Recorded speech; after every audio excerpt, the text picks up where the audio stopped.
Solution is still the best bot lane AD carry, in spite of having really no change in at least early itemization. So lane priority, still a big thing, of course. The turret plays. About before, we're back in 2015 in Give so us many wards, different baby! ways, Bubba Smithy. Here we go, the dream.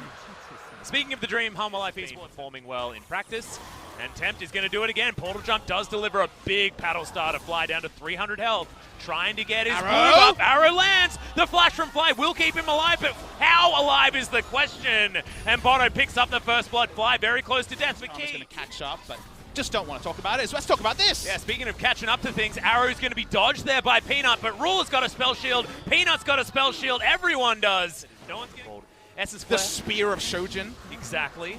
I don't know about AD carries. Maybe Callista can do a Sterix impression and pick right now. Gen.G kind of have to all in against Poke. They don't have other options.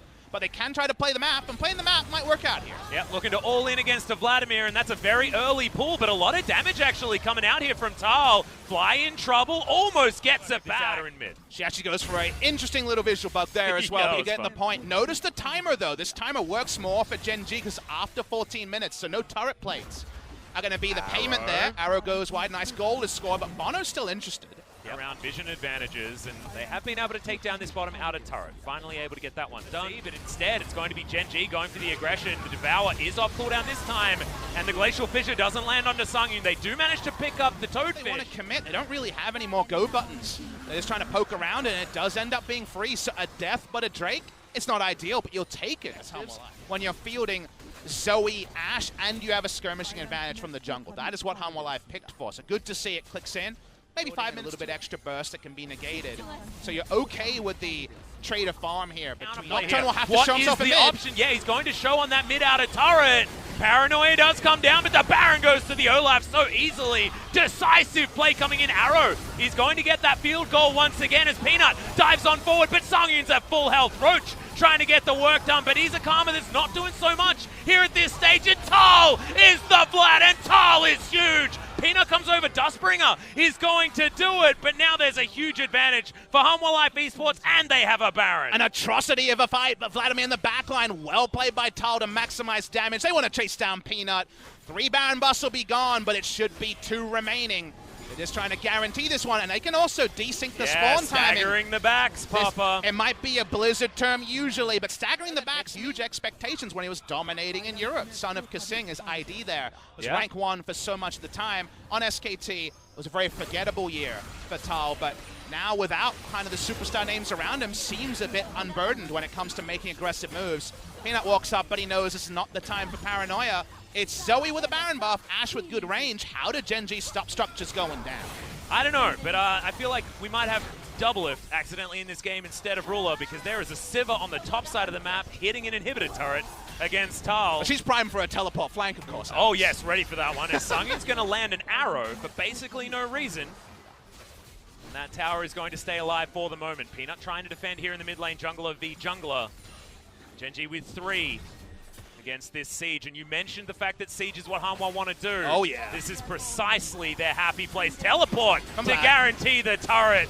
They should be able to get in here and take that one down. All 5 members rotate over. That's a basically free inhibitor. Gen.G, not a whole lot they can do about this one. Oh, this game's getting me going, Frostman. Just losing Atlas. Oh, yeah. Boy. This is what we need. We needed the first example. So we're working on 3 items still on the Sivir. So the wait a while approach is being punished by the do it now approach. It wasn't 15 minutes, but at 20 onwards. Still haven't seen the full impact, and the right poking, and it might not matter at all. Hope doesn't come together. There's Sivir ult. Yeah, Tal looking for it. The arrow's actually going to land as Redemption goes down. Hemoplague a little bit late. The Sivir comp walks up again. How does this time go? Well, this position is looking great here for Hanwha as Life puts his face forward. There's the Hemoplague. Onto 3 as Paranoia comes down. Peanut has already flashed into the pit, but it's not quite low enough. Bono wants to get it and does pick up the Baron. Now we're going for the team fight. Devour comes in. Arrow lands once again, this time onto Fly. The damage from the Ashe is good, but she's now dead. Picked up by Ruler in the backline. Battlestar's flying forward. Ruler is still alive as Tal trying to get the work done, trying to take him down. The Q isn't enough. The flash gets 3 for 3 in this fight. Oh, we're doing it again. This is another one. Tal's diving on forward. They already pick up Peanut as Fly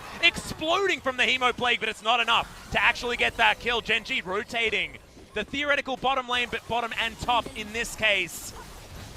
Seems like Gen.G were caught on a red buff pickup timing for Ruler. Yeah, not good. And that means they're going to lose a lot. This is huge. Yeah, and Ruler also just taking so much damage there from one Q out of Tal. This Vladimir well and truly online as Ruler just cannot be stepping up like that. Arrow is going to land once again, this time onto Roach, and the poke is actually becoming a big deal. They're taking down Nexus turrets. 2 inhibitors already down. Redemption to keep them all topped back up again. And this is that E had have landed from Tal. That could have just been GA already down for the Nocturne. And they can even cheat a minion wave here. Just use the Redemption. They're engaging. Arrow lands onto Roach. Can they actually knock down the Calm? The answer's no. Just books it out of there with the Inspire Shield. Tal, they're trying to turn on him before he can get those flanks in as all inhibitors now bite the dust. Back to pre-MSI meta. People don't die fast, Atlas. It's not 9.2 anymore. It's the Dunshik meta. It's the Frostmancy meta. Shields, Redemptions, oh my, but look at these minions trying to end the suffering from Gen.G. Well, that is going to be one spell shield on cooldown. Peanut had to use his for that trouble bubble. Temp still trying to land this poke over as Tal. He's doing the same thing, just right into this fight. Sanguine Pool now on cooldown as Ruler in the backline. He's got the shields. Bono taken down to his GA. Fly jumping on forward, but is he going too far is the question. Down very, very low, but Bono is taken, and Gen.G, hold on. Could be another 60 minutes, Atlas. It's Sivir. God. It's well, Sivir. The Hawkshot says that Hanwha Life knows exactly what's going on, and now they have them in a Baron pit. That's exactly what Zoe wants. Arrow is going to land. Oh! Gets the explosion kill onto Roach, but can he actually keep himself alive? Tempt gets a whole lot of burst damage over the top, and now Gen.G, have they suffered enough as Key eats the grey health, but he's going to get melted. Oh my god, Tempt just bouncing around the fight, getting the work done that he needs. Abyssal Voyage to commit to this fight as Sangyun dives on forward. Ruler in trouble. Is Peanut going to be the hero? But that's just not enough right now. The beach ball lands. Not true, but Life is going to get taken down very, very low. And see the picture-in-picture. The minions might be doing a job here as well. They're trying to stop the backs. He's a TP to try to defend. Yeah, exactly. Ruler just wants to try and get back there, but he just explodes. The Guardian Angel is going to pop him back up, but they put him straight back down. And Hanwha Life will win the game off a teleport onto the Nexus. And that's why you keep the chase up. You can't allow for a defending TP. They get everything, and here's Tempt. He picks it up. He thrift shops that Zoe teleport, and he's going to end the game. Yep, I didn't even think that was possible anymore, but the Nexus is going to go down, and Hanwha Life, Frostmancy, they say no and take game one. We've Here it is! Necromancy versus Frostmancy, Papa Smithy. That's what we wanted. And Can he survive the lane, though, is the question. The last on his bot lane, but it's going to be 3v3 when this happens. Looks like both junglers thinking about counter ganks as Peanut does spot out the Tahm Kench. That is just dead way too fast in the mid lane, but the choo-choo train says no. We've got the flash, we've got the Ragnarok. Bono's going to be safe for the moment, but misses the undertow, so can't get anything back. Another arrow is going to fly forward as Life is going to explode. The Ignite's going to be enough from Tempt, who now tries to get on top of Peanut as well. Safeguard to go on over. There it is.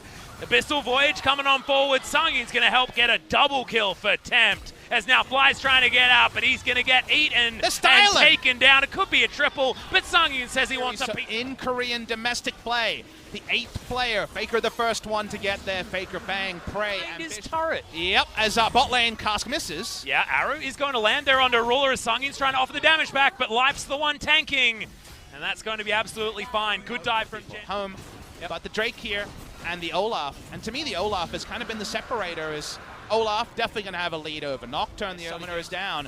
Tempt himself going to get out of there with his thrift shop flashes. Bot lane, we're going in! Yeah, the arrow lands once again. Teleport from Yorick as Tal comes in, guarantees the kill onto Life, and even takes it as Abyssal Voyage will deliver the rest of Hanwha in here, but it's a kickback onto Key. Immediately has to get out of there, but does live as Last Right sends all of the minions forward. The Maiden will be taken down by the turret, but Hanwha Life are now set up to siege this bottom outer. And then to keep going, remember, auto attack reset and also resolve tree means that Yorick Mori, he just deletes turrets. Rest in peace, bot lane turret. Flash there, does not find anything.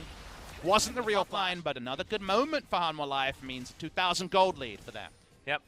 I just love it that now that the Maiden doesn't just run it down, I think Yorick Mori's doing just fine as mid lane turret's going down for Gen.G. Yep, all too easy here for Hanwha. They just move in, they take it. We've got a minute until the next Infernal is available. Looks like Tal's going to be heading towards the Sterix Gauge as the next item. Synergy with the Trinity Force, certainly very relevant as he takes down the turret by himself. That's a little bit of burst. That means the jungler's health is down. Does that mean a free second Infernal? Remember, they have everybody building a bit of damage outside of Tahm Kench. This is exactly what Hanwha want. Their turn from this is actually fantastic. Arrow going to come in, but the Scion's unstoppable. The Dark Procession is going to block him off, though. Thankfully goes golden, but it straight up does not matter. The stopwatch has to be used defensively, and the Paddle Star is timed so beautifully from Temp. Because Atlas is only half a story here. I'm in the front line. I'm taking space, says the Scion, but there's no damage behind it. Kaisa can't get in there. People are dying left, right, and center. It's a front. I mean, we've seen him do some incredible steals in the past. There's so many of them. Oh, but there is just no chance. Peanut just doesn't have the health bar to do it. And a Baron once again going to go down 21.5 minutes, if you don't mind. And Hanwha Live looking to make this one. Is Cube going to come on up? Is it how many bad guys do you need for it to be an outnumber when the Yorick is this strong? Is the backline assassinate someone? That's how this comp works. But when you fall behind, it's a lot more anemic. It's a lot more blunt instruments. And the instruments on Hanwha Live's side, pretty damn sharp, if you ask me. Exactly. I mean, there are certainly other sort of options in a team fight as well. I mean, you get the CC and then Peanut gets to kick someone back in. But Ruler doesn't get to do anything. No, he's not having a good time. Tempt wants to claim the next MVP by the looks of things. He's not the drifting that you want. It's Olaf split pushing, of all people. Well, I mean... and then now the comp looks a bit silly. Like, we're not going to get a full impression of Frostmancy or playing against Frostmancy from especially game number 2. Where a bunch of ghouls. I think it's like a great time. I think it's like wrestling, where like sometimes they just drop the last name because they think it sounds better. Look, Scion's trying to fight him. Is he? And Tal says, I straight up don't care. Yeah, exactly right. There we go. Just nails him with the E, and now Fly, even as a zombie, Tal commands zombies. You can't be doing anything against him, and even the Maiden's able to zone away Ruler, who doesn't want to battle against this huge health bar on the Maiden, which has recently been buffed. It's just disgusting right now. In case you don't know how the damage comes out, the Maiden herself, her zap doesn't do a lot of damage. Maximum health damage if Yorick hits, so 10% max HP. Miracle steal, but not after that health bar loss, and especially not when you're sleeping. As there's the Paddle Star, and Tempt finishes him off. Fly delivers himself for free into Hanwha Live as now Tempt continues to dance around this fight. Ruler wants to try and get one team fight where he can do something, but the answer is probably no. He just doesn't have a way in. There are volleys, there are Paddle Stars, there are everything that Hanwha Live has, and they've got a Baron now on top of it as Tempt diving on forward. The cast there looks like he was out of frustration. Yorick Murray's going to end the game. Exactly. And Tal says, I'm playing by myself. Come here, Maiden, let's go. And that's the kills just flying forward for Hanwha. This series is over. The 2-0 for Hanwha Live Esports reinvigorated after the Lunar New Year break. All praise Yorick. He comes back after 5.5 years, and he's looking fearsome. Atlas to Yorick bands. Can't be too far away. Will we see a Khan Yorick in our second series or a Rascal Yorick? That much seems like the answer is above maybe. We're pointing towards yes. Exactly. Hanwha Live Esports, they give Gen.G an all-you-can-eat Frostmancy banquet, and they put it in the dumpster. Really nice stuff here. Hanwha Live were always great at looking at other regions and bringing stuff to the LCK, but the results were up and down. They played Heimerdinger, couldn't find a win with it, and other things. But today they come in, they anticipate that Gen.G were going to go Frostmancy because everyone could, and they just so easily take it down. We don't have a real read on the power level of Frostmancy or the 9.3 one-week meta, but I think we have a real read on Hanwha Live versus Gen.G. Hanwha Live Esports firm their spot in the top 5. And how did Hanwha win in their first week? They won because they were playing through Sungyun and Key. It was this duo that was playing so